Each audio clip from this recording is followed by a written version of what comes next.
welcome back to my channel Endless Pages. I'm Liv and welcome to today's video, which is my September TBR.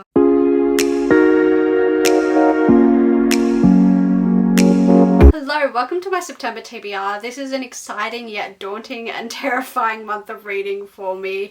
I'm participating in 2 readathons in the month of September. I'm participating in, firstly, the Magical Readathon, which I'm sure you all know is created by G from Book Roast, and then I'm also participating in Sufferathon, which is a readathon created by the absolutely lovely Paige from Pages with Paige.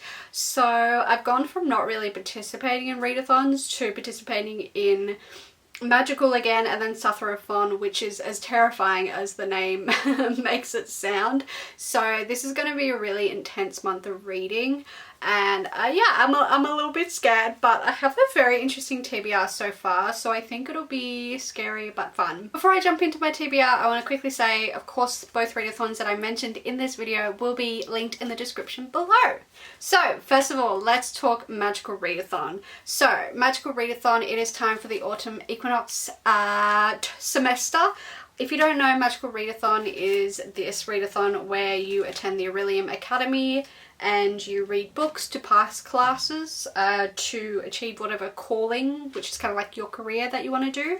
My character wants to be a star whisperer. I just honestly just saw the name and I was like, yes, that's the one I want to do. And then I read more into it and I was like, that's cute. So that's what my character wants to be. So yes, it's the autumn semester, which means that this time round, to achieve and pass the classes you have to get grades, whereas in the spring equinox you just had to read 1 book. In the autumn equinox you have to read enough books to get a grade in that class. So if you just need to get an O, you just need to read 1 book. If you need to get a Q, you need to read 2 books, and if you want to get a distinction, a D, you need to read 3 books. So yes, which makes it a little bit more daunting but a little bit more fun at the same time. So to pass the autumn equinox, I need to get an O in the art of illusion, I need to get a D in astronomy, I need to get an O in law and a D in psionics, I think that's how you say that, and divination. Whew. So yeah, it's going to be a busy month. Let's just jump into it. Art of Illusion is the first class. I need to get an O in that, so I just need to read 1 book. And to get an O, I need to use an image generator. So I need to pull up a random emoji generator and pick a book based off the emoji that I get. This is a really cool prompt. And I'm really excited to do this. Let me grab my phone. Okay, I'm screen recording. I'm a bit nervous. I could get one that I just like have absolutely no idea how to interpret. But let's randomize. Ooh, okay, so we got like rain, cloud, storm kind of vibes. Maybe not storm, there's no lightning, but rain. So maybe a book with rain in the cover, rain in the title. Ooh, this one's gonna hurt my brain. Okay, let me have a brainstorm. I found so many good options and then realized that the rain is on like the US edition of the cover, which is so annoying because obviously I have the UK editions of covers. So there was like a Ruth Ware book I could have read, there was a Lucy Foley book I could have read, but they all are the US covers. So I kept getting my hope up. Why is this so hard? Okay, I think we've finally got a winner. I looked up this book in my library catalogue and it is coming up with the rainy cover. So I think I'm going to go with this book here, Secluded Cabin Sleep 6 by Lisa Unger. I have heard of this book and I've seen this cover before. The rating on Goodreads is 3.45, which is scaring me a little bit. But anyway, this is about 3 couples that rent a luxury cabin in the woods for a weekend getaway. To die for in this chilling locked room thriller. Woo! What could be more restful than a weekend getaway with family and friends? An isolated luxury cabin in the woods, spectacular views, a hot tub and a personal chef. Hannah's generous brother found the listing online. The reviews are stellar. It'll be 3 couples on this trip with good food, good company and lots of R&R. But the dreamy weekend is about to turn into a nightmare. A deadly storm is brewing. The rental host seems just a little too present. The personal chef reveals that their beautiful house has a spine-tingling history and their friends have their own complicated past with secrets that run blood deep. How well does Hannah know her brother, her own husband? Can she trust her best friend? Meanwhile, someone is determined to ruin the weekend, looking to exact payback for deeds long buried. Who is the stranger among them? I mean, it sounds good, but like, the reviews don't look great. Anyway, I'll form my own opinion on this book. It is available at the library branch that I work at as well, which is crazy, so I will grab it tomorrow. So, okay, that wasn't too hard. Okay, that is book number 1 done. Okay, so that's all I need to read to do my Art of Illusion class. Next class I need to do is astronomy, and I need to get a D in astronomy, which means I need to read 3 books to do well in this class. So, first prompt, Constellation Cradle. Read a book released in your birth month. This was a lot harder than I thought it would be, like a lot harder. Apparently no one likes to publish in November. I'm a November baby, I'm a Scorpio. So I did find one book though, and I have been wanting to read this book. This is Hunt on Dark Waters by Katie Roberts, the first in the Crimson Sail series. I've never read a Katie Roberts before. I bought Neon Gods recently and I'm just a bit nervous, but this one doesn't sound like it's super dark or anything, so it sounds like this one is just fun, smart, and pirates. So, and maybe a little bit of enemies to lovers vibe. So it's got me so excited. I found out about it. I think someone talked about it on my sprints, and I can't remember who was reading it, but someone was reading it on my sprints, and I was like, I need to read this. I want to be in my pirate era. So let's read the blurb. So Evelyn is a witch with a perfect storm of impulses, terrible taste in bed partners, sticky fingers, and a lust for danger. After she steals from her vampire ex and falls through a portal to another realm, she's fished out of the waters by a band of seafarers and their telekinetic captain. She's immediately given a choice: join their group or die. So then we have Bowen, who is the captain of this pirate crew. They're bound by vow to patrol through the threshold, the magical sea in between realms, keeping the portals to other worlds safe. When he rescues Evelyn, he doesn't expect to be attracted to the unflappably brassy pickpocket. The longer he spends in her presence, the more he begins to question if his heart is up to the next thing she'll steal. Oh no. The more he begins to question if his heart is the next thing she'd steal. I can't speak today. But as tensions heats up between the two of them, danger escalates as well. Because Evelyn has no intention of keeping her vows, and if she betrays the crew, both she and Bowen will pay the ultimate price. This sounds so fun. I'm nervous though. Erin rated it like 3.5, but then Paige rated it 5, but I know Paige is such a huge Katie Roberts fan. So I'm nervous. But I'm excited because this sounds fun and smutty and piratey, and I think our main character is bi and there's good rep and it sounds fun and sexy, and yeah, we'll see how I go. Okay, prompt number 2 for the astronomy class is Q, Constellation Castle. Read a book with a castle on the cover. Quite a nice and easy prompt. I'm going to read The Screaming Staircase, which is the first book in the Lockwood & Co. series by Jonathan Stroud. Yes, Jonathan Stroud. Listen, I'm still not over the cancellation of this Netflix show. A tragedy and a show brought down in its prime. Don't even get me started. Anyway, I thought I would finally start the series and find out what happens, because I'm never going to know on the TV show, am I? So this is a young adult, I think, or maybe even a junior. I think this is like a junior middle grade book. So this is a world where the dead are back to haunt the living, evil spirits crowd the streets after dark. With ghostly criminal cases on the rise, psychic investigation agents are in demand as never before. The smallest, most ramshackle, but arguably the best of these agents is Lockwood & Co. Meet the dashing, scuddy Anthony Lockwood, his loyal book-loving deputy George, and their newest agent, brave Lucy Carlyle. Together, they must use their talents to keep you and themselves alive. So yeah, basically there's this, that blurb doesn't really tell you much, does it? There's this world where ghosts kind of like run rampant and are everywhere, but the only ones who can like see them are like kids, young adults. So we follow Lucy. She was part of this like proper organization that hunts ghosts, and an incident happens. I don't know if this is the same as the book. I'm kind of going off the show, where she leaves that and then she finds the Lockwood & Co. Investigation agency, which is just like this, literally just like two boys trying to run their own agency. And Lucy joins and chaos ensues. There's a cute little bit of romance. The show was absolutely incredible, so I hope the book meets my expectations, and I hope I love it as much as I love the show, so I can finally find out what happens to my beloved characters. The final prompt to get a D in astronomy is the constellation dice. Roll a d6 die and read a book in that page bracket. So if you roll a 1, read a book that has 100-ish pages. If you roll a 2, etc, etc. There's so many fun like interactive prompts that I got this round, which I'm very, very happy about. So I'm gonna roll the d6 die now, and what are we gonna get? Something in the 300 page mark. Thank you, Magical Readathon gods, for being kind to me.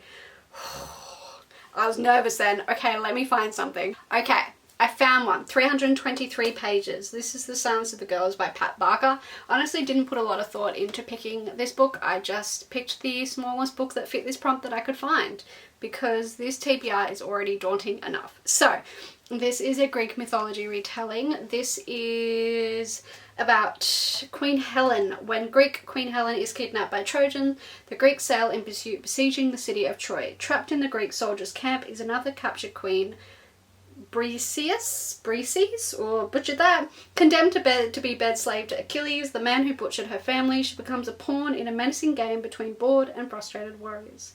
In the centuries after this most famous war, history will write her off, a footnote in a bloody story scripted by vengeful men. But Briseis has a very different tale to tell. The Greek mythology girl is rolling with anger with how I pronounce that. I'm very sorry. So, I'm quite intimidated to read this book. After I read Circe and the Song of Achilles, I was like, I'm a Greek mythology girly now. And I just feel like I don't have the knowledge. This is going to sound crazy, but I just feel like I don't, not that I don't deserve to read these books, but I just like, I'm not giving them the credit they deserve because I don't have that prior knowledge going into reading these books about Greek myth, which is crazy. Like, I know that's crazy. That's just how I feel. So I'm like really intimidated and have never picked up any other Greek mythology book other than Madeline Miller one because of this thought process. But I think it's time I finally stop doing that, because I have so many Greek mythology books sitting on my shelves, and I feel like I will enjoy them because most of these have a feminist kind of spinning of the story, or a more female focused angle to these traditional Greek mythology stories. So yeah, I picked this one. Okay, that's astronomy done. Now onto my third class, law. So law, I just need to read one book, thank gosh. So that is to read a vampire book. Easy, easy. So for that prompt, I am going to read Die For You by Lauren Jackson. This is the first in the Readathon series. I met Lauren Jackson. She is so lovely, and she signed my book. Wait, where's her signature? She signed my book, which is very lovely, and I am going to Babe in 2025, which is like a books and ball gowns event, and Lauren Jackson is going to be there, and I still haven't read this book, so this is a perfect opportunity to read this book before Babe, because I know the sequel's just come out, so I can then get the sequel signed if I like it. Anyway, this apparently is for fans of Vampire Diaries, which when I was like 14, 15, 16, that show was my whole identity, so I'm hoping to relive that era by reading this book.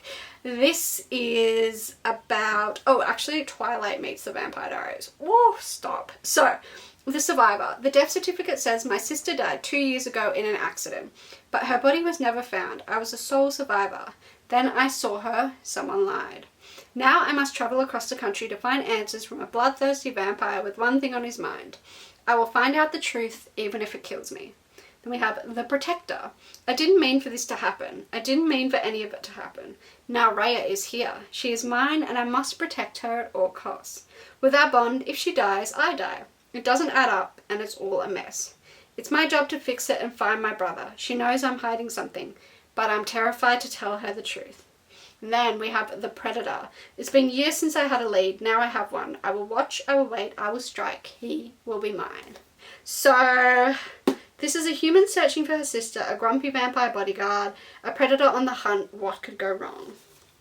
Yeah, I'm excited to read this. I feel like I will like it. I hope I will. I know that this was indie published and then got picked up like a week or something before it was meant to be indie published. So yeah, We'll see how I find it. I'm very scared, but I hope this will just like reignite my vampire era. My final class for the autumn equinox semester is psionics. I butchered that probably, and divination. So I need to get a D, which means I need to read all 3 books for this prompt, for this class, I should say. First up, rewind time, your favorite author's debut book. Tell me if you think I'm cheating on this prompt, and I will change whatever I read, but I think I'm just using big brain energy for this one. So I was thinking like maybe do like a Lisa Jewell debut or like a Jane Harper debut, but it looks like they both debuted with like romancy or like contemporary lit kind of books, which is not my vibe and I won't enjoy it. So why read something I know I'm not going to enjoy? And then thought popped into my mind when I was looking at my shelves. I was like, I have always wanted to read the book Captive Prince by C.S. Beckett.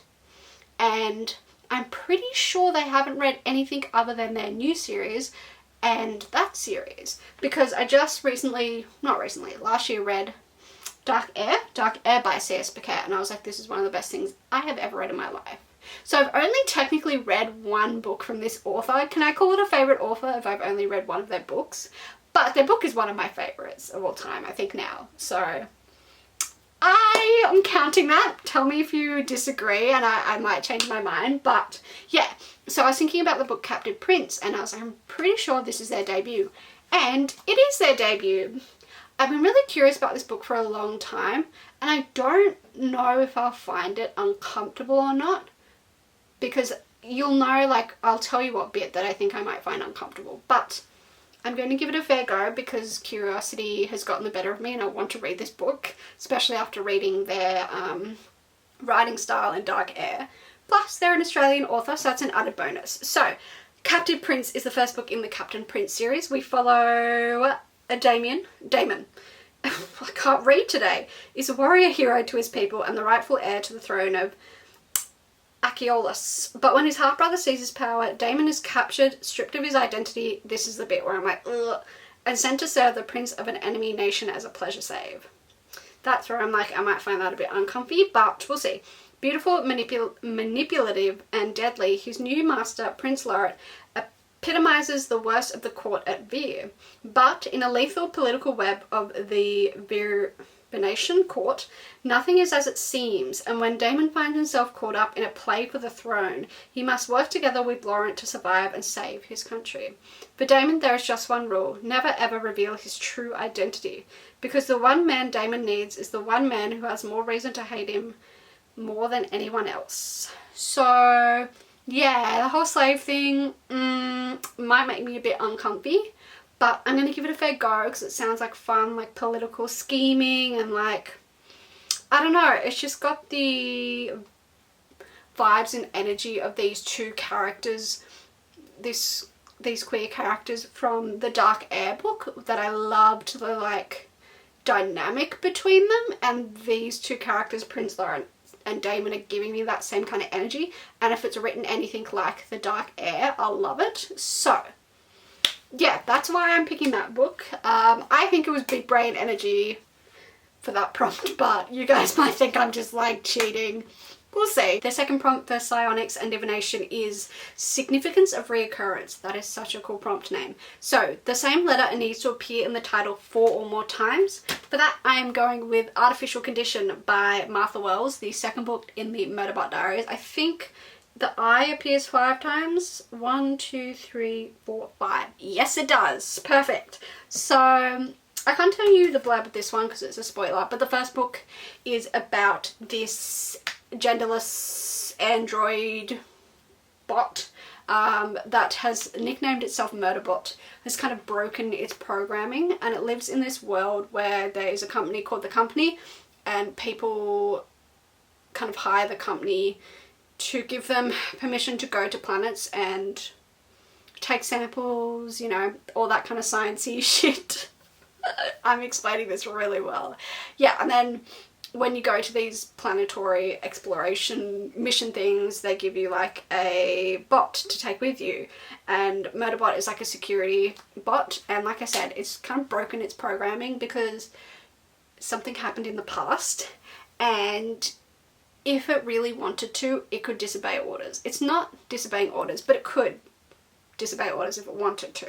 And Murderbot is just this android that just is really, really introverted, and just wants to be left alone to watch soap operas.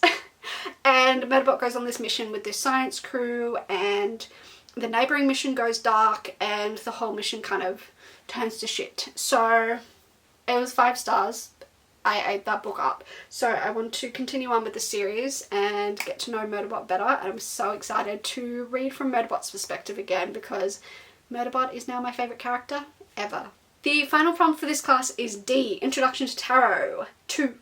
So I need to use a random generator, tarot card generator, and pick symbols, colours, meanings off the card, and then pick a book based off that. I believe I did this maybe last time or the round before.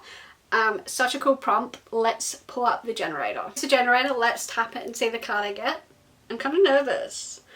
Ooh, okay, there's a lot going on here. So we got the Wheel of Fortune. So, oh god, I don't know what to do with this. We've got a little snake. We've got a wheel. Is that kind of like a time measuring wheel? We've got books on the cover. Well, books on the card, I mean. We've got mythical creatures, like an angel-y looking one. Roman numeral by the looks of it. Phoenix-y bird looking thing. And then like a Egyptian looking one. And a sword. Oh my god, I don't know what to do with this. Here's my thought process. See how there's a bunch of like wings and stuff on the card? Like that looks like an angel in the top left to me. So I'm gonna pull the wings from the card and say this book maybe. This would be obvious, it would be a reread for me, obviously, if you've watched my videos before. Listen, I know, oh by the way, this is Hush Hush by Becca Fitzgerald. I know this is not a good book. I read it when I was like 13, so it is now a comfort read of mine, and one that I have reread a million trillion times. But my thought process is, I know at some point during the month I'll want to do a reread. I'll just be like, I don't want to read anything new. I don't want to read my TBR anymore. I just want to mood read, and I think this will be a good option for that. Oh yeah, and like the character's a fallen angel. There's wings all over the cover. Perfect. So I think this is a good option, and it'll be a reward for reading a bunch of new books this month. So yeah, I think this is a good option. I know this is not a good book, guys, but it's a comfort read of mine, and I love Patch. So yeah, this is the final book for the Magical Readathon TBR. That's all for Magical Readathon. The other readathon I told you I'm participating in is Sufferathon. This is created by Paige from Pages with Paige, the lovely, lovely Paige, even though she won't be lovely this month because she'll be making us suffer. I can't give you a TBR for this readathon because I don't know the prompts. They'll be dropped, I think like once a week or something, and there'll be a bunch of other challenges in there as well. The whole readathon, the co-hosts are there to make you suffer and give you challenges, and last time I tried to participate in this readathon I failed miserably. But it's Paige, so I'm going to give it another fair shot because I want to support her and her readathon. So yeah, I can't give you a TBR for that unfortunately, but just know I am absolutely terrified. For the month of September I have 8 books on my TBR, which is wild and so unrealistic for me. Like I barely read like 5 books a month, let alone 8. But miracles have happened with Magical Readathon before, so I hope the good energy of Magical Readathon will help me achieve them. But like that's not even taking into account Sufferathon. Like I said, I can't tell you the prompts for that because I don't know them, and these 8 books might not even match the prompts for Sufferathon. So I might be having to read books on top of those 8 books. So it's really, really daunting and scary, but I'm going to give it my best shot and just, yeah, hope and pray for the best. Thank you so much for watching this video. Let me know in the comments below. Have you read anything on my TBR? What should I prioritize? Are you participating in Magical Readathon? What's your calling? Are you participating in Sufferathon? Are you as scared as I am? Thank you so much for watching. Yeah, leave a comment if you'd like the video if you enjoyed, and subscribe if you'd like to see more of my content. I am trying my darn hardest to get back into regular posting. So if you subscribe, you would get to see more of me. So yeah, thank you again so much for watching, and I will see you in whatever the hell I post next. Bye!